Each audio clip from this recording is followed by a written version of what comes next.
Tranquillement, aux côtés de ses parents, Rose prend place sur la ligne de départ de la marche qui roule. À 3 ans et demi, Rose Boyer vit avec une déficience physique.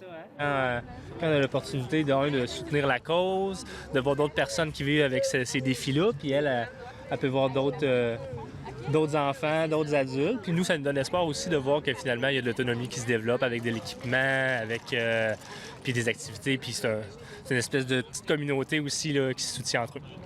Fauteuil roulant, déambulateur, cannes et prothèses, une cinquantaine de participants et 2 kilomètres à parcourir.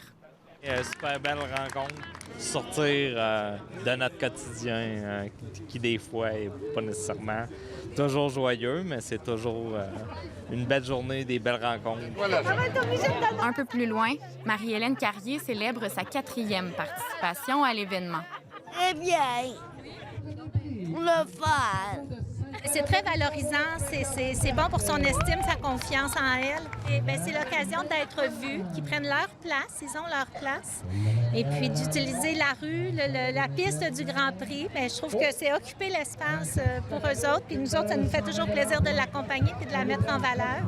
Selon les plus récentes données au pays, environ 21 de la population vit avec une situation de handicap.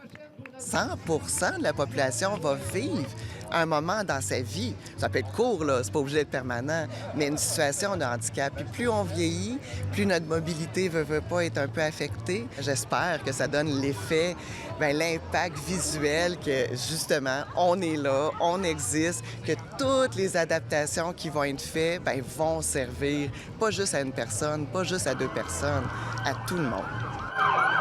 Si certains ont complété le trajet de 2 km en roulant, d'autres se sont donné le défi de le terminer un pas à la fois.